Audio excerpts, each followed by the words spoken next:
on Profit with a Plan podcast. This is where you can get some great ideas to create your most profitable small business. Now more than ever, having a solid plan is essential for helping your business not only survive, but thrive.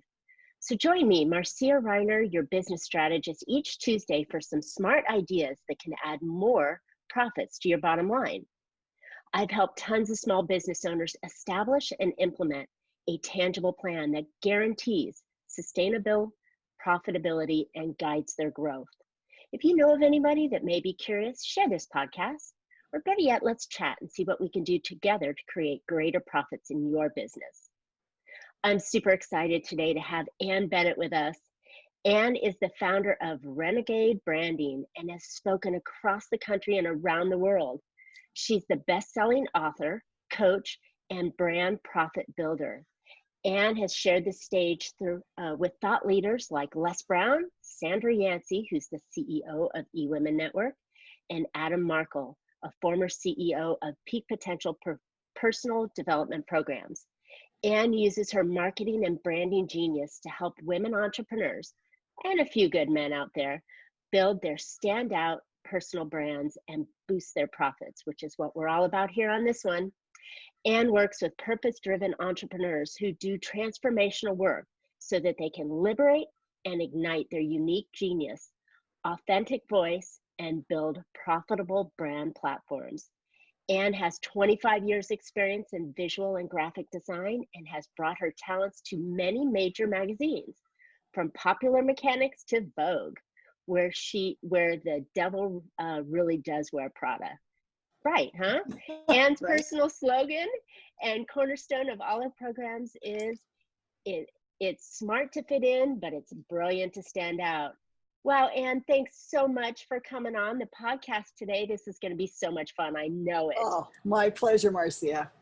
Yay. So one of the questions, we're all going through just a challenging time right now in business, and we want to stand out, right? And so what is it that small business owners can do to stand out? Yeah, I think the biggest thing right now for people to realize is they've got to be visible. They've got to be visible on every platform that their people hang out on. So online and offline, mostly what we're discovering is for the people who have brick and mortar businesses is really being inventive about how they deliver their product and their service to people. And for those who are online, to really get online. And for both really to get online, but to actually develop a unique presence or a way of having a message that really enrolls your clients and people into curiosity and wanting to know more about what it is you do. You know, I think so many of us in our world go online personally, and we'll share our kids, we'll share our activities, the beautiful pictures or sunsets that we experience. If we're a foodie, there's all sorts of foodie pictures. But then when it comes about our business, they clam up, and they don't brag about their brilliance, and they keep it to themselves. And that's, I think, the worst thing that we can be, is the best kept secret out there when we have so much to offer. Right. I think, it's partially, obviously the way that we've been raised in our culture, not to brag. What's considered bragging, I just think it's considered what you're about. It's like, oh, this is what I'm about. Yeah, it's like, it's totally fine. I think people don't understand generally what makes them fascinating to other people, so they can't really see their own eyebrows. So they don't know how to say what it is. They have a tendency to talk about the strategies and the tactics about what they do instead of inspire to a bigger vision. Right? That's cool, because inspiration is what is attractive, right? We're trying to attract our clients. We're not trying to sell them. We're trying to attract our clients and customers to us. And if you can inspire them, then they're going to lean in a little bit more and go, ooh, say that again, or tell me more about that.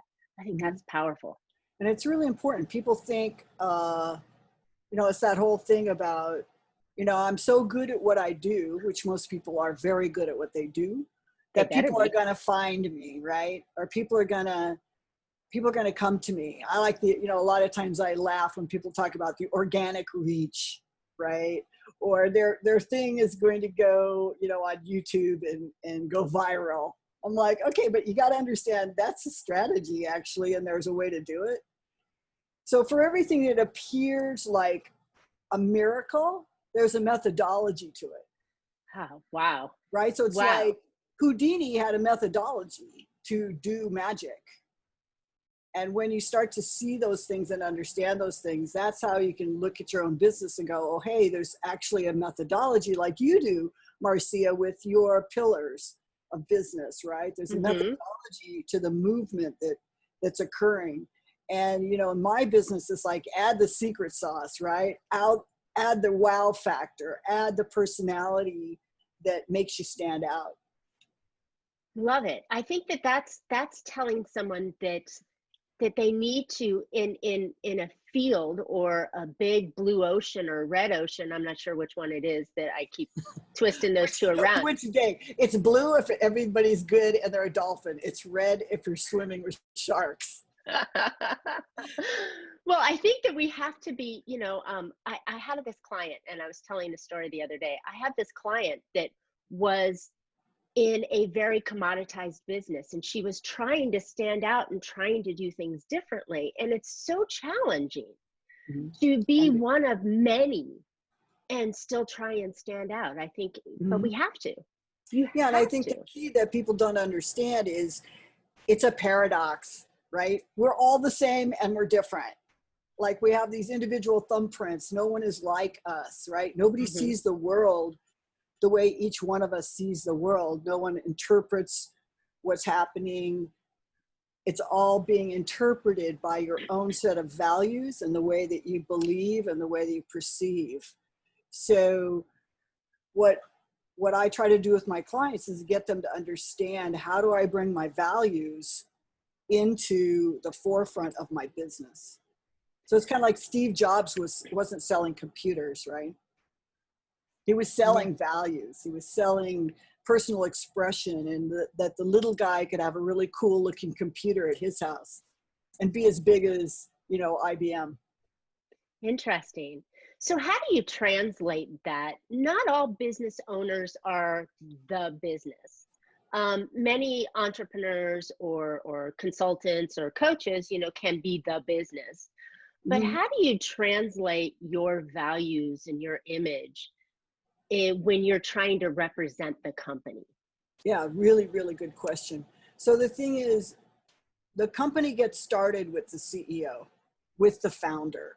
So it is reflection of the founder's values. And a lot of times people skip over that and they go to my business values, or they get everybody together in a room and they all talk about, they all throw out ideas of we stand for this, right?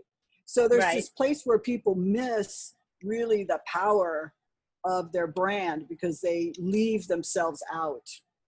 Even though maybe their brand it's got a different set of principles that it's run by, but it's also run through. So it's kind of like, it's a combination of like, it's your personal values as the CEO, and it's what you want your business how you want your business to be represented to the client.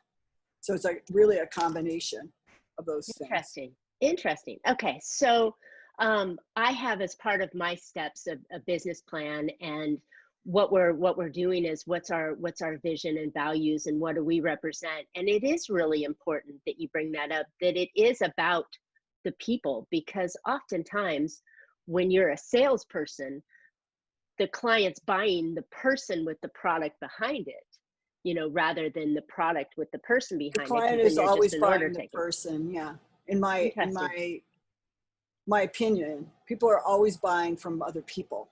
So it's very important that your salespeople all are enrolled in the way to be with people, how to be with people, and what you want people to feel like when they're with you.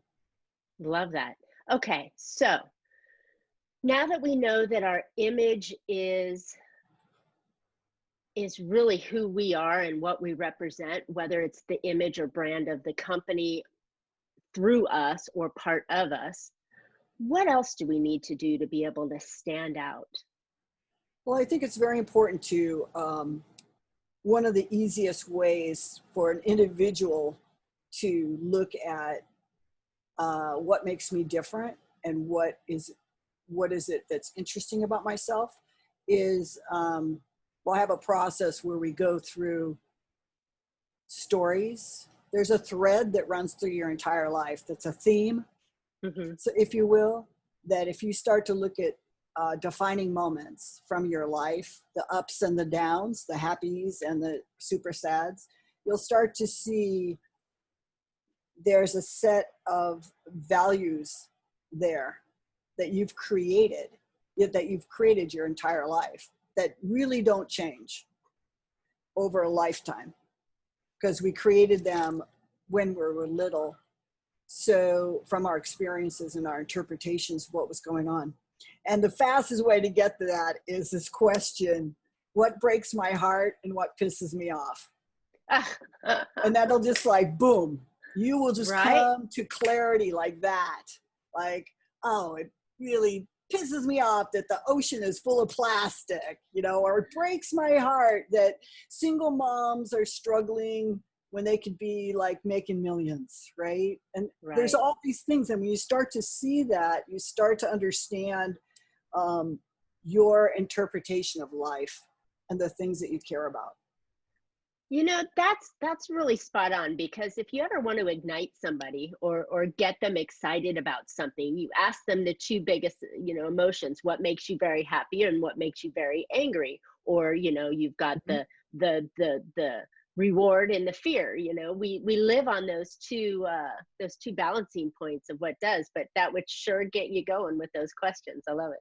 It gets you going really, really fast too, because I don't think we spend enough time with ourselves really looking at our preferences, why they are our preferences, like what we were taught, what we accept and what we reject, and how we want our life to, how we really want it to look. And when you can enroll other people in things that are bigger than yourself, that's when the magic happens. That's great. And so to translate that into business, you're putting these emotions into your business the same way as you would have them living in your life. So then when you ask those questions, or when you respond with your marketing and your branding, you're answering those questions of what pisses you off and what breaks your heart in a way that others can connect with you and go, yeah. And I like that, and I feel that way, and now I want to come do business with you, right? Yeah, I think people want to connect with each other. So when you can show up either as, super nurturing or disrupting or innovation or geek, those are like the four that I like to work with. It gives people a place to go, oh my God, they're a geek. I totally love geeks. Or, oh my God, they're a disruptor. I love that. They're such a badass. Or, oh my God, they're a nurturer. They're so yummy. I just feel so taken care of. I want to be with them. Interesting. Okay, so you just gave me back three of them. What was the fourth one again? You said the nurturing, the disruptor, the geek. So what was the first one? Innovator. Innovator. Yeah, innovator. So the innovator is more like somebody who takes something that's already, that, people think innovation is creating something new, but it's actually taking things that already exist and putting them together in a way that people don't think about them in that way. So I like to use peanut butter and chocolate as an example. I don't know who first put that together, Reese's peanut butter cups or whatever. Yum, yum. Thank you so much, whoever did that. Right? Love it. So, that's great. So I always say, and now it's kind of coming back, and I've gotten this, and I can't remember who it was. I think it was Yeah, it started with a D. I'm horrible when I'm quoting people, so It's forgive me, okay. world, for quoting wrong. I'll see But if I there's know who it only is. right. There's only two things in business that are money makers. The rest are costs. And the first one is innovation, and the second one is marketing. All Hmm. the rest that goes on are costs. So Right. if we're constantly innovating and we're constantly marketing to put our information out in the world, and we're branding it the way we should, um, that's what we need to focus on. Yeah. Yeah, you do your product, you have your widget or your service, and you've done this, but you constantly, I think, to separate yourself even further and give you that ability to stand out, Yeah. And I think that innovation when and you put your marketing. personality into your business, then it blurs the line. It blurs the line. It's like I was just talking to another guy who has a podcast, and we were talking about, yeah, I was like, the more fun I have, the more money I make. Is the whole deal with me. And it's Hmm. like, to me, it's like the more I can build a brand around who I am, the more fun I'm going to have, because I'm just myself. It's like I don't have to put on an air, or I don't have to do anything but be a big fat geek or be a big fat innovator or whatever it is, right? And you're not fat, by the way, Oh, so but you know what I'm saying. yes. It's like, you just be Right. yourself magnified, actually. I know we were discussing that a little bit before the call. So Magnification and consistency over all platforms is what catches attention. so let's talk about that magnification. How can we do that as business owners? How can we really be bigger and bolder, and maybe even just in our own personality? If you're not a bold person, you don't have to be bolder, but you still need to be bigger. How do we do that? Yeah, you need to be big. And I don't mean by big like loud. I don't mean like Hmm. be the loudest person in the room or be the one that everybody wants to hang out with because they're so loud and funny or whatever. There's always those people. But I think that wherever you land on the spectrum, most introverts are the best speakers and the best actors. It is Hmm. not people that are, well, I put them over there.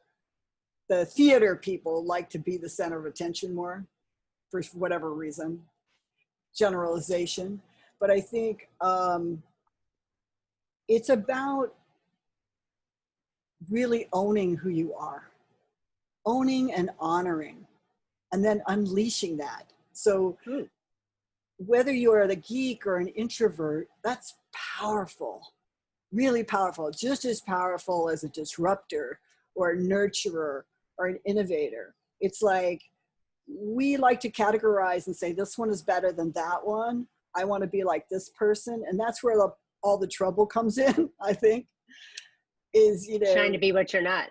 yeah, and trying to fit in, which there's an element of like, we all want to belong as human beings.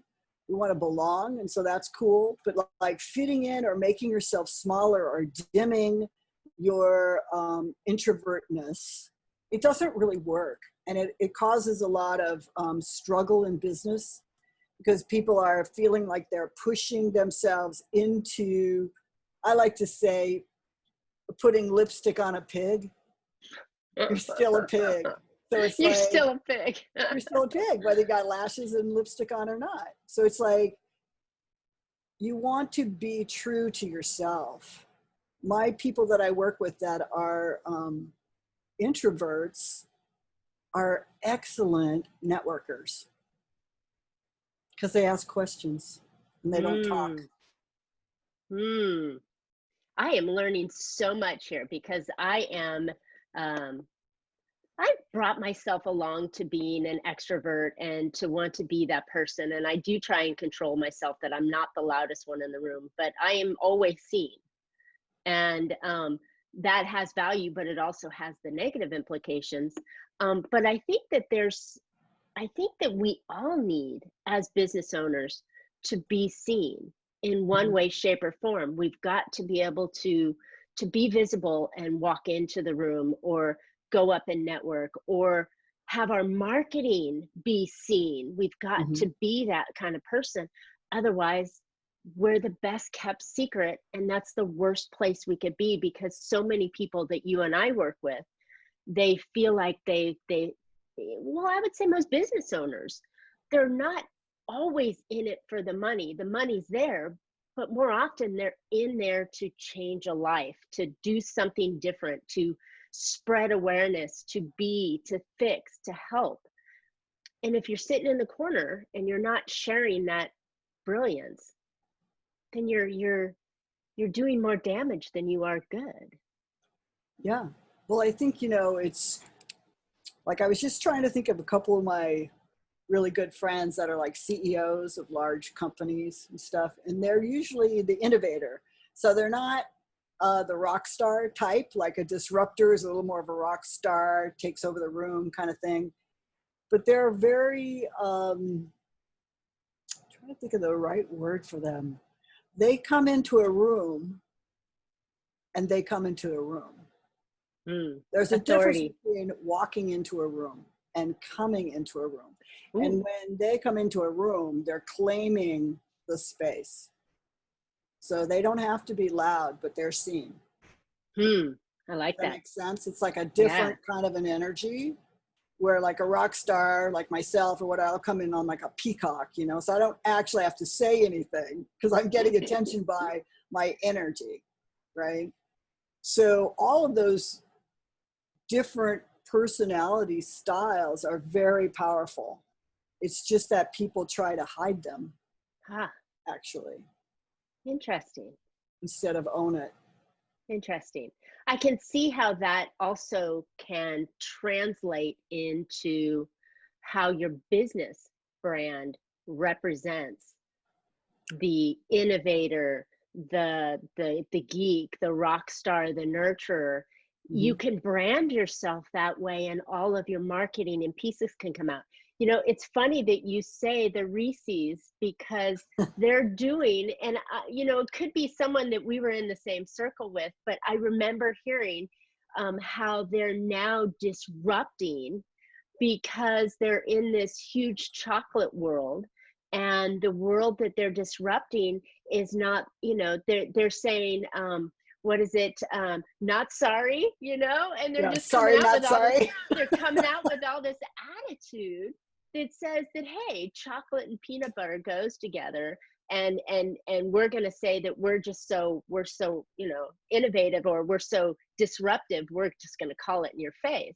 So I love that we can do that in a brand too, that really takes off. Amazing I think stuff. it's my disruptive brands that I usually use as examples would be like Richard Branson, Lady Gaga, and Elon Musk. Okay, disruptors or innovators. Those guys disruptors. They're innovators and disruptors, but essentially they're rebels. Nice. Rebels. Okay. Everyone's like, oh, rebel kind of gets dismissed. I don't know why. It's, disruptors and rebels and game changers and people that are out to make a big difference in the world, they're all in that same pool. But a lot of times as women, we're like, oh, no, I'm very well behaved. Oh, Pasha. I follow all the rules. I know. And you're right. It's like, it's kind of a joke. And then it's like, well, here's how I believe.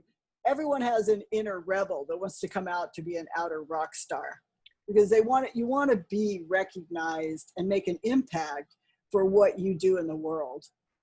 And, I'm just using rock star as like a catch-all for that type of impact, that large kind of impact in the world. I like it. The interesting thing though, some people say, oh no, I'll let them do all that. I want to do good. Just like that old saying of money's bad. Well, money's great, because you don't have to use the money bad. You can use the money for good things. You can use your brilliance. Look at Bill Gates.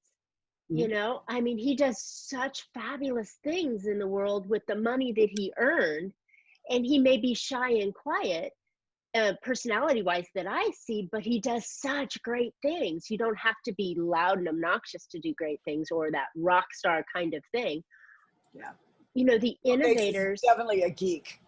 right, right. Right? He's like Mr. Research.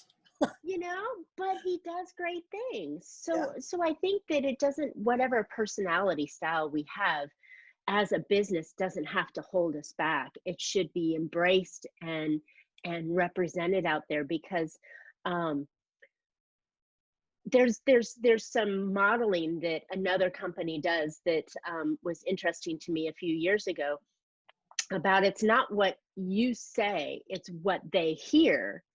And what they hear is going to attract them to you. So if you are the innovator, and maybe it detracts somebody, but if you say it in a nurturing way, they're going to be attracted to you. Yeah. So I think there's all Really sorts of about how you mixes we can have. say. Yeah.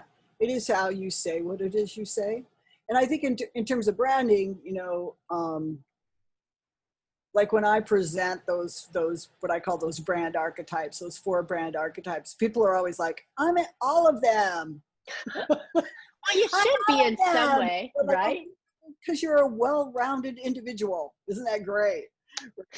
But the point is to choose the one that people see when you come through the door. So I didn't always consider myself, this disruptor rock star. I didn't even think about it, truthfully. I didn't really think about it. But that's what people see when I come through the door. They're surprised to find out there's a whole spiritual aspect, and I use a lot of spiritual principles when I'm teaching people about their marketing, because I like to bring that heart into the space as much as the head kind of stuff. So, but I didn't really see myself floating in like, a woo-woo guru kind of gal. We all know those and love them for Yeah. what they represent. But yes, you definitely know the ones that you can see, the ones that present that. That's interesting that you brought that balance out. And I think that that's a good thing. Yeah, well, you need to look at, what are you going to lead with? What are you going to lead with? Because you want to be able to control the conversation. So what do people say about you when you leave the room is the most important thing. That's it. The impression you make, huh? That's the brand. And then the message and the visual and everything else should be in alignment and in supportive of that. Because a lot of times people think a brand is like a logo and a tagline and all that, which is great stuff. You've got to have that to reinforce the actual vibe and the voice that you're creating. Wow, this is good stuff.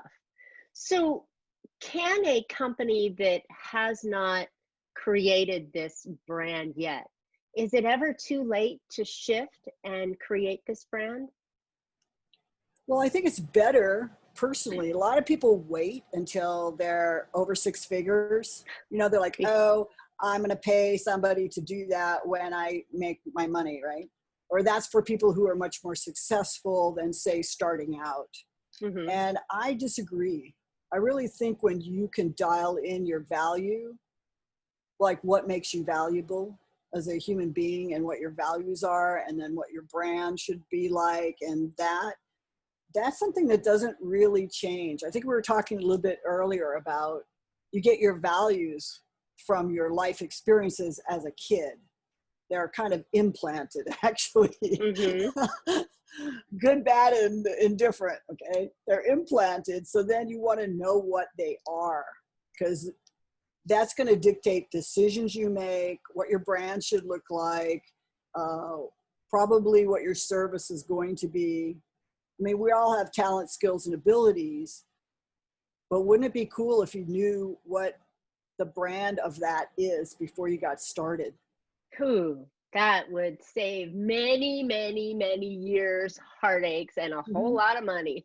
Yeah. That's great, right? You know what your marketing should look like. Then you know what the video should look like. Then you know what you should, the whole thing is like how you should talk. It's how do you present yourself? What should your, if you're a speaker, what should your topic be? What should be the name of the topic? It all rolls out of this foundational work on the brand and the message. Powerful. It really is. And I think that, it's probably never too late to tweak it and adjust it, but it's never too early to get started on it. I think that's and it's never a really great too point. late. People rebrand all the time. Yeah. When they're really, really big company, as you can see, sometimes you can see it out in the world. Jack in the Box just redid their look, right? From the old Jack in the Box kind of thing. Do they up-leveled or they up-leveled it? The one that hasn't changed much over 1,000,000 years is Coca-Cola. Right. It's changed slightly, but what they've discovered is They always go back. everyone wants the classic Coke. That's what they want. They don't want the change in that particular, for them. I mean, that was one of the biggest faux pas I think they did, was they changed Coke and nobody liked it. It's interesting because you notice when you're thinking about branding and you're going through it, you notice the changes and the things that are going on. Amazon, they're really focusing more on the smile now. Instead of Amazon and the hardness of Amazon, but the feeling that Amazon brings you when the box is delivered and the package is delivered. It's all about the people that are doing the feeling. So cool. It's all about the feeling, because basically people buy emotionally and justify it we've logically. done all this, we've done all this research, so we think we're like buying it from like all the research. No. It's much more like relationships. The research is trying to justify that you spent the money or you intend to spend it. Yes, I love it. Okay, exactly. Well, cool. And this has been a great conversation. Having these kind of insights in your business are really truly what's going to separate you from the competitions, especially if you're in that highly commoditized area of commerce. So this is great. How can we find out more information about you? Well, I wanted to give everybody kind of my freebie that I have, which is called How to Create a Badass Client Getting Brand. And essentially, it's a lot of the things that we kind of touched on today, only it's written, with worksheets and things like that. So it makes it really clear to actually talk about, what your quirks are and things like that. And how to embrace them. And which you can use in your business. So you can use in video, or you can use in, titles, or all these different things. So it really gives you a very clear idea of what your brand could possibly be. And that's, I think we're going to put the link in for people, but it's essentially Client Getting Brand, I think is the link for it. Okay, well, we'll make sure that link is in the podcast notes. So that's wonderful. Thank you. Happy to have people reach out to me. They can go to my website, annbennettmarketing.com, and call me. I think my phone is on there. Love it. Well, I think that it's so important, and it's so valuable that you're sharing these things with us. I think we need to all take time and look back at ourselves and figure out, why are we attractive to our clients, business-wise and personally wise, that would make those clients want to come to us and then embrace it. Because there's people looking out for you. Yeah, it can be challenging. Like I said, you can't see your own eyebrows, so I'm happy to have a conversation with anybody about it. We could get down to it in a very short amount of time. At least your archetype, your brand archetype. Love it. Yeah, now you got me thinking about my eyebrows. Eyebrows in the time of. It is, but it's the little things. So thank you, Ann. I hope our listeners have found something that they've gotten an idea or two that they can put into their business to help them be in more control over their money, be more profitable, have that brand strategy that is in line with who they really are. So if you'd like to know specifically how you want to increase your own profits in your business, let's chat. My contact information will be in the podcast description, as well as Ann's and her special report that'll help you find out your archetype. So I am excited to announce my book, Big Profit Secrets Exposed. It's out on Amazon, and I'm super excited. There's some of my advanced strategies in there. that I talk about. It's an easy read, and so go get that. There'll be a link here on the podcast. And we would love to hear back your feedback, questions, any ideas for future shows. Please comment on the podcast, and by all means, please subscribe. So we'll have some great conversation going on future shows. And then we're on episode 63, so there's some in the past for you as well. So you can always catch Profit with a Plan on any of your favorite podcast players. And we're looking forward to more great profitable information on next week's show. So until then, make your plans and profit with them. Thanks, Ann.